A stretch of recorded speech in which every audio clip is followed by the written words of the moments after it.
At some point, you're gonna have to get sick of your own excuses and take action if you want to change your situation. Wake the f up. You got this, homie, let's go. The only reason why you haven't achieved your goals is because you want to allow yourself to believe that you can. Let's be real. Your work ethic will determine how fucking far you go in this life. Stop fucking doubting yourselves. Y'all keep coming up with these bullshit excuses as to why you can't achieve your goals and get started, where in reality, if you just shut up and got to work, you'd already be where you wanted to be.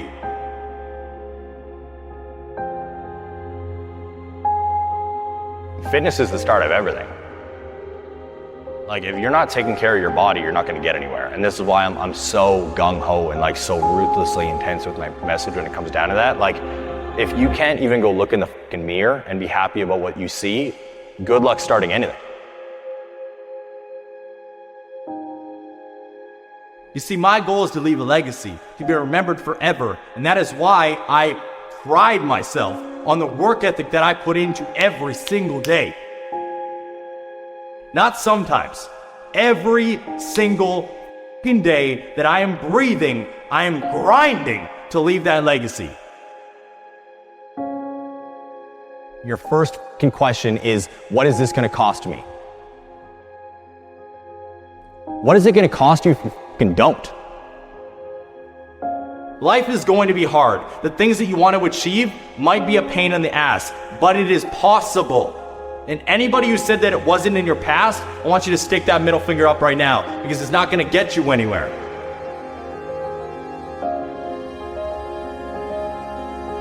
It's your dream. So get out of your fucking head and start walking. Take action so you can achieve something. Look at all the success stories in the goddamn world. Take mine as inspiration for you. I went from an iron worker addicted to sex to a 7-figure earner.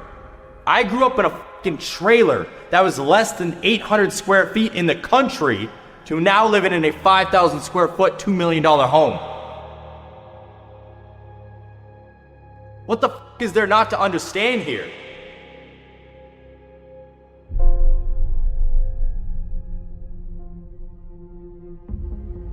I didn't think that I would live past the age of 25. It was just like, I didn't have a purpose. It literally reached a point in my life where I would like get home, sit on the couch, and I had no one.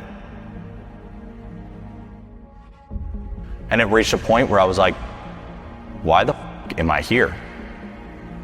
Like, I don't want to be here anymore.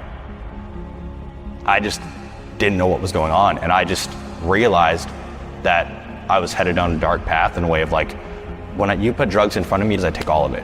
Because that was just my mindset. I'm like, let's have a good time. I'm not living for tomorrow, I'm living for right now. And even though I live like that now, it's more of like in present what's going on instead of trying to escape my reality.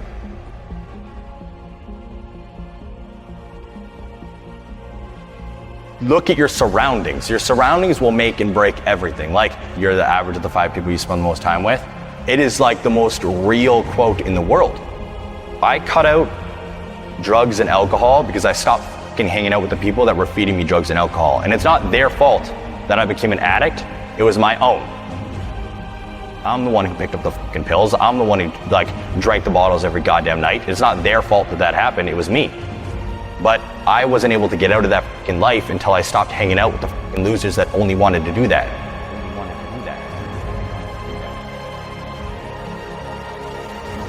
And when I look at everyday life, when I look at the world, when I look at achieving something, it doesn't make sense to me to just work, to drink, to sleep, to work, to watch TV, to drink, to sleep. What the fuck are we doing? Like, yo, respect to you, have a good one. That ain't for me.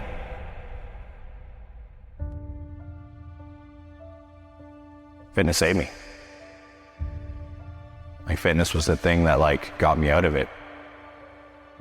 Before fitness, it was legit just aimless nights, working to 10 to 12 hours outside as an iron worker. And then I'd go straight to the bar, drink until probably 10 p.m., whatever time was, maybe close out the bar. get home somehow, and then would literally pass out, wake up at like 4 or 5 a.m., get ready for work the next day. My boss would pick me up because my broke ass didn't have a car, and then I'd go to work and do it again. And that was just my life all the time.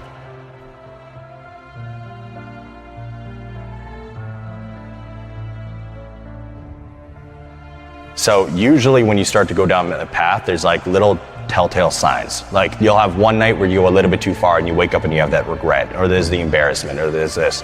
And honestly, it just started to pack on in my life. There was so many little things that like, even to this day, I don't like utilizing the word regret a lot, but I fucking regret it. And I wish it didn't happen. I'm glad that I went through it because it turned me into this individual. But there was a lot of things that just kept stacking.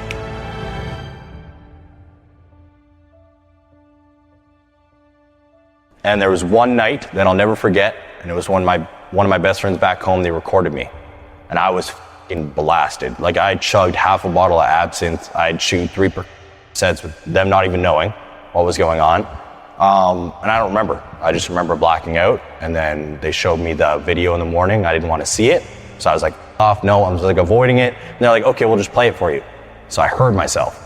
And when I heard myself, it just broke me. I felt like just disgusted and fucking embarrassed and like just so many different emotions. And it didn't just change overnight. It was like that just kept staying there. So then the next time I would get high, that thought was there. The next time I would get drunk, that thought was there. And it happened for a while until I honestly don't know what the exact turning point was. But there was like one day where I was thinking about doing it. I started to run out of sets. I didn't have my dealer anymore.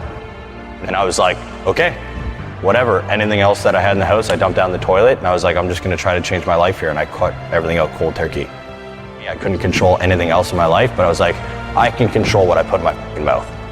Like I can control what I put in my mouth and what I do with it comes down to my fitness goals on a daily basis. So that's what I'm gonna do. And then just started to work out. At this time, I was 10 hours of work outside as an iron worker, then an hour and a half workout directly after work. Then I was boxing for 2 hours because I was doing the same thing. Then I was also studying personal training content and fitness content, and I was getting 4 hours of sleep a night, and I did that for 6 months straight. In order to change your life, you need to make good sacrifices, and sometimes that means you might get a little bit less sleep. And I don't know about you, but I'd rather sleep 4 hours a night for the next 6 months to change my situation than sleep 8 hours and complain about what the f is going on every day. Fitness is the foundation of fucking everything.